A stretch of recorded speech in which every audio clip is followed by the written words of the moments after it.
Okay, this is the oral administration for the first passage, the importance of social networking offline. So what I want you to do first is to set up all your questions like this one. So highlight what needs to be highlighted, and then go back into the passage and highlight and identify your questions. Go ahead and pause the video and do that. When you're ready to begin, unpause the video and I will begin reading. The importance of networking offline. Teenagers are learning new communication skills every day. It is important for them to have opportunities to network or meet and get to know new people. But online networking promotes short, superficial connections. It is very popular with teens today.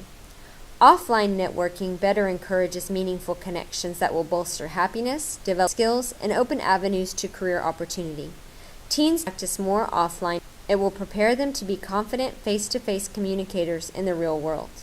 Approximately 7% of today's teenagers communicate within online social networks, according to the Pew Research Center. A survey of almost 7,000 teens was conducted in 2014 by 3 Swiss researchers, and they found that many of the surveyed teens believed they were spending too much time on these social networking sites. These teens are starting to realize that online connections can be anonymous, emotionless, and significant. Additionally, these teens admitted that they miss spending time with real people. Perhaps these teens are discovering what they have been suggesting for a while. Spending time with others in real life is important. It not only contributes to a stronger sense of identity and a happier mood, but it also gives us the chance to share happiness with other people.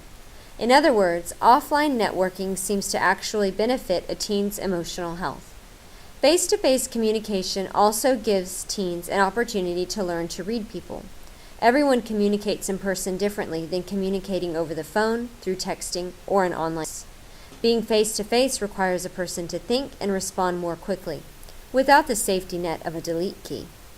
And much of our communication is nonverbal anyway. Facial expressions, gestures, and vocal tones are just a few examples. Teens need to have face-to-face interaction so they can learn to read these nonverbal cues, which are sometimes even more important than the words a person is. A time will come when the teen will need to enter the job market, and this usually is a face-to-face interview. A young person needs to be confident and comfortable in this kind of interaction. A teen applying for a job will want to convince the employer that he or she has the skills to handle business relationships. For example, a person will need to be able to interact naturally with customers, hearing and understanding their words, as well as their nonverbal cues in many different kinds of businesses. A teenager adept at communicating in person will be much more likely to get hired and to experience success at work. Dealing with people offline will help teens in a few important ways. Every teen should spend time practicing real-world interactions.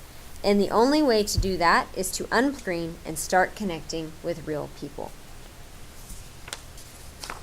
Okay, I'm going to read through the questions and answer choices. After each one, pause to give yourself time to answer the question.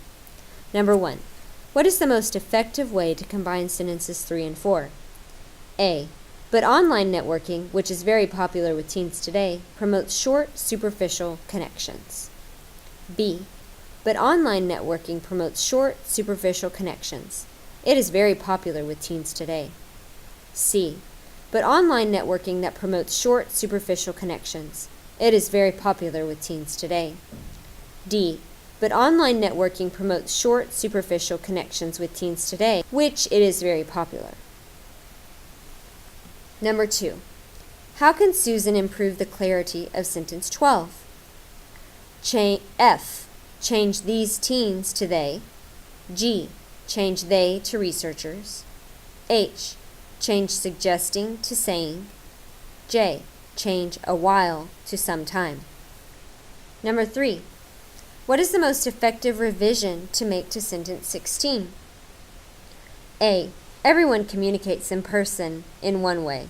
They communicate in different ways over the phone, through texting, or in online posts. B, everyone communicates differently in person than they do when speaking over the phone, sending texts, or writing online posts.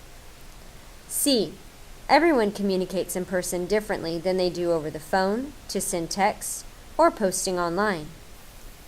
D. Everyone communicates in person over the phone, through texting, or in online posts differently.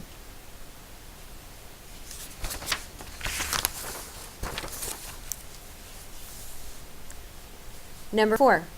Susan needs a better transition from the third paragraph, sentences 15 through 20, to the paragraph, sentences 21 through 25.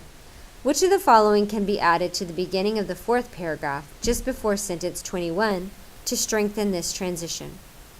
F. This ability to communicate in person becomes even more important as teenagers get older. G. In a few short years, most teens in our school will be entering the job market or college. H. Learning to read people's communication cues will help build opportunities for teens. J. In a business setting, a teen will need to know how to understand his coworkers. Number 5. Sentence 26 does not effectively open the last paragraph, sentences 26 through 28. Which of the following can replace sentence 26 and help strengthen the concluding paragraph of this paper? A. Dealing with people when you are a teen offline will help you in a handful of critical ways. B. Offline networking is important because it can improve a teenager's well-being and help prepare him. C. Both online and offline relationships are important in today's world of instant communication. D. Every teen will need to practice offline communication so they can get used to talking with others.